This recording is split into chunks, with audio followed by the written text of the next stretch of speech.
Assalamualaikum warahmatullahi wabarakatuh. Perkenalkan, nama saya Amanda Dwi Batiar dari kelas 11-2. Di sini saya akan menjelaskan mengenai sejarah Majelis Syura Muslimin Indonesia atau yang biasanya disebut Masyumi.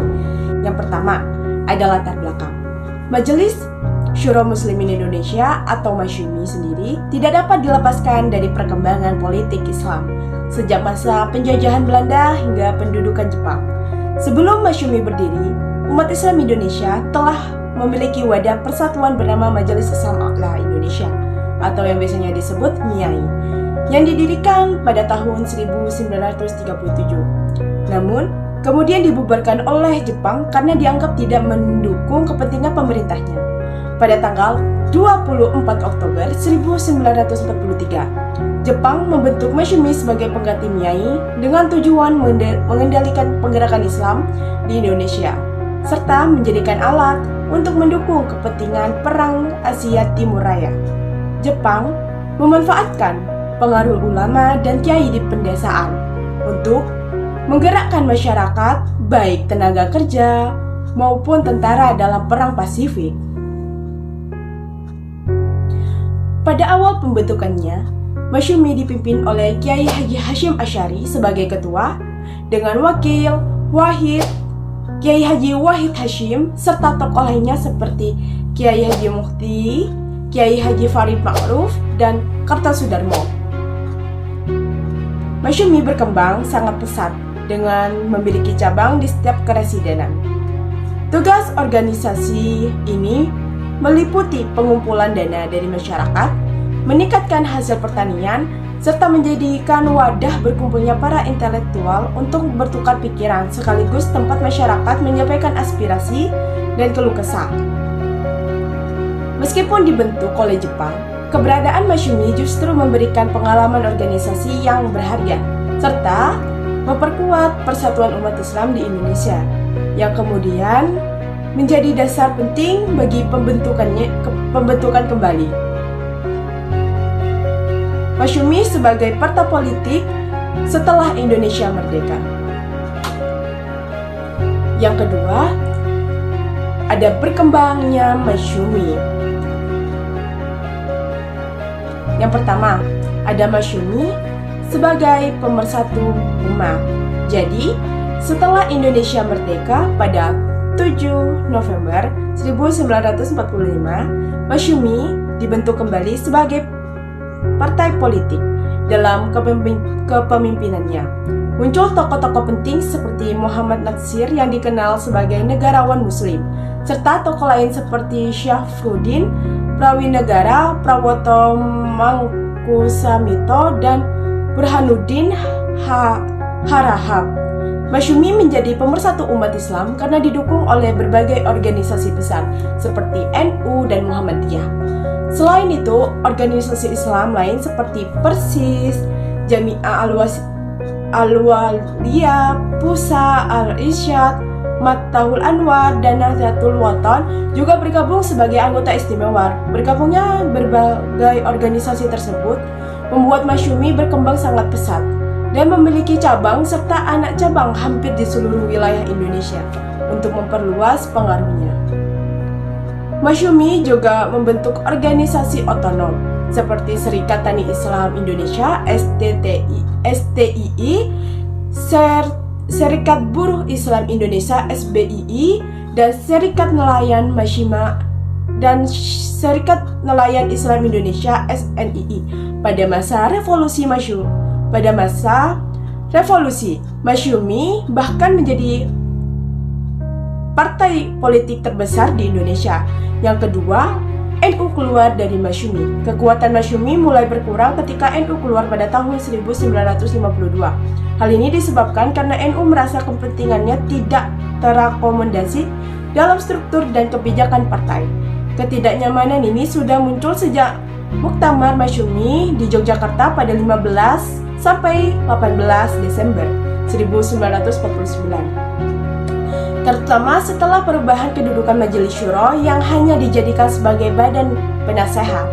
Peran NU dalam kepemimpinan partai dianggap tidak seimbang, karena sebagian besar tokohnya hanya berada di Majelis Syuro dan tidak terlibat langsung dalam pengambilan keputusan politik. Selain itu, tidak terpenuhinya tuntunan NU terkait jabatan Menteri Agama semakin memperkuat kekecewaan mereka.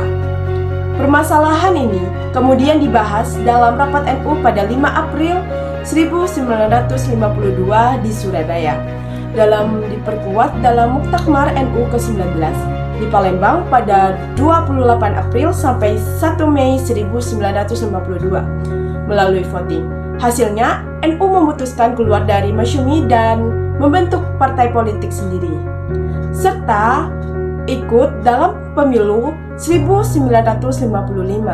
Yang ketiga, ada Masyumi dan pemilu 1955. Pada pemilu 1955 yang merupakan pemilu pertama di Indonesia, Masyumi menjadi salah satu dari 4 partai terbesar bersama PNI, NU, dan PKI dalam pemilihan anggota DPR pada 29 September 1955 dan konstituante pada 15 Desember 1955. Masyumi memperoleh hasil yang sangat signifikan. Masyumi mendapatkan sekitar 7,9 juta suara untuk DPR dan sekitar 7,7 juta suara untuk konstituante. Peroleh ini menghasilkan 57 kursi DPR dan 112 kursi di konstituante. Dukungan terhadap Masyumi tersebar di berbagai daerah, dengan suara terbanyak dari Jawa Barat dan presentase tertinggi dari Sumatera Tengah. Hal ini menunjukkan bahwa Masyumi tetap menjadi partai terbesar dan menjadi partai Islam terbesar di Indonesia pada saat itu. Yang keempat, penghapusan anggota istimewa. Memasuki masa demokrasi terpimpin, kondisi politik semakin memanas, terutama setelah keluarnya dekret Presiden 5 Juli 1959. Konflik antara pimpinan Masyumi dengan Presiden Soekarno semakin meningkat dan menimbulkan kekhawatiran di kalangan anggota istimewa, terutama Muhammadiyah. Oleh karena itu, Muhammadiyah mulai membahas keanggotaannya dalam Masyumi. Dalam sidang pleno pada 25 Juni 1959 di Yogyakarta dan dilanjutkan pada 15 sampai 16 Agustus 1959 di Jakarta.